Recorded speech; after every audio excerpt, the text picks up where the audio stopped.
Good morning, my smart students. How are you this morning? Fine? Oh, yes, good. I am fine too. Well, before you start our lesson today, we have praise first prayer. In the name of the Father, and of the Son, and of the Holy Spirit. Amen. Now, we're going to learn about tema 5, ekosistem, subtema 2, hubungan antar makhluk hidup dalam ekosistem. Tujuan pembelajaran. Peserta didik mampu menjelaskan hubungan makhluk hidup dalam ekosistem. Peserta didik mampu melengkapi informasi teks non-fiksi yang dibaca.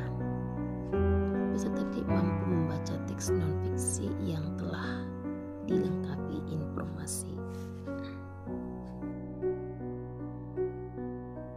Hubungan makhluk hidup dalam ekosistem. Makhluk hidup saling berinteraksi untuk mempertahankan hidupnya. Interaksi antara makhluk hidup dalam ekosistem dapat berupa simbiosis. Simbiosis adalah hubungan timbal balik antar dua makhluk hidup yang hidup dalam ekosistem yang sama.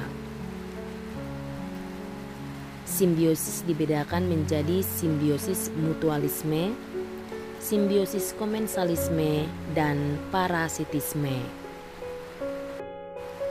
1. Simbiosis mutualisme, yaitu hubungan atau interaksi antara dua jenis makhluk hidup yang saling menguntungkan. Contohnya, bunga dan lebah. Bunga diuntungkan karena lebah membantu proses penyerbukan. Sedangkan lebah diuntungkan karena mendapat nektar dari bunga tersebut.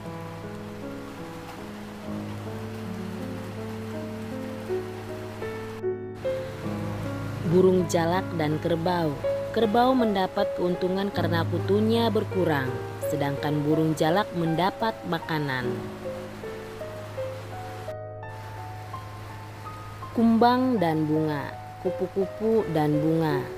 Bunga diuntungkan karena kumbang dan kupu-kupu membantu proses penyerbukan, sedangkan kumbang dan kupu-kupu diuntungkan karena mendapat nektar dari bunga tersebut.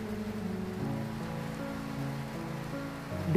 Simbiosis komensalisme, yaitu interaksi yang menguntungkan satu makhluk hidup, namun makhluk hidup lainnya tidak dirugikan dan tidak diuntungkan. Contohnya ikan hiu dan ikan remora. Ikan remora diuntungkan karena mendapatkan perlindungan dari ikan hiu yang ada di dekatnya, sedangkan ikan hiu tidak diuntungkan maupun dirugikan dengan keberadaan ikan remora. Bunga anggrek dan pohon inangnya, dan ikan badut dan anemon laut.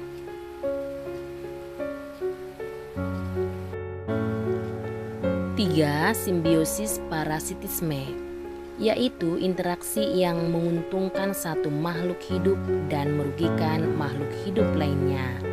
Contohnya nyamuk dan manusia.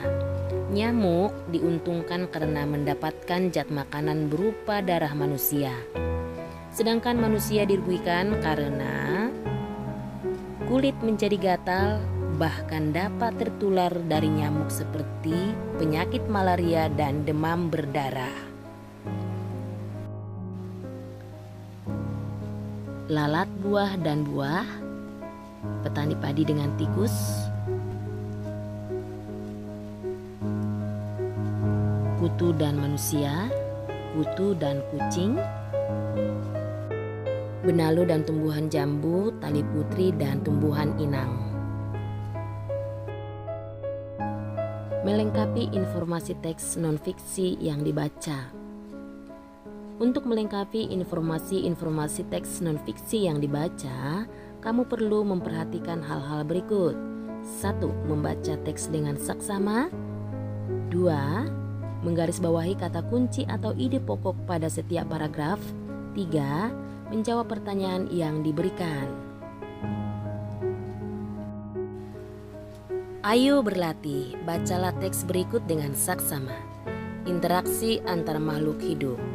Interaksi antara dua organisme yang berlainan spesies disebut simbiosis. Simbiosis yang saling menguntungkan dua organisme disebut simbiosis mutualisme. Simbiosis mutualisme terjadi pada burung jalak dan kerbau.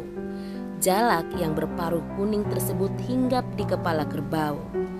Jalak diuntungkan karena ia mendapatkan makanan dengan memakan kutu yang ada di kepala kerbau.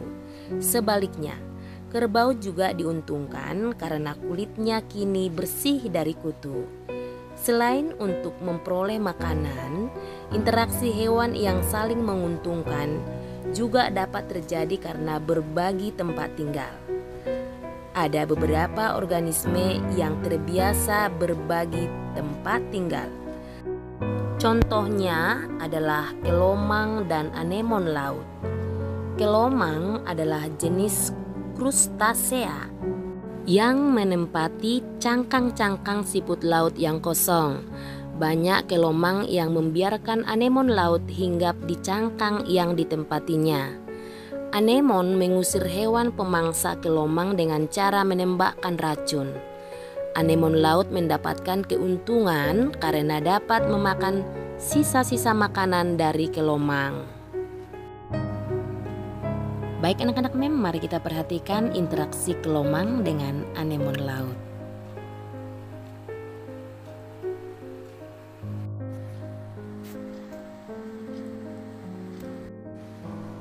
Baik anak-anak mem, di sini ada tugas anak-anak mem. Kerjakan soal-soal berikut. Lengkapilah kalimat-kalimat berikut dengan informasi penting berdasarkan teks yang sudah kita baca. Kemudian, bacalah kalimat-kalimat yang telah kamu lengkapi dengan lantang. Baik anak-anak mem, inilah tugas kita hari ini. I think enough for today, students. Before we end this lesson, let's pray together. In the name of the Father, and of the Son, and of the Holy Spirit. Amen. Well, thank you for a nice attention. See you next time. Bye-bye.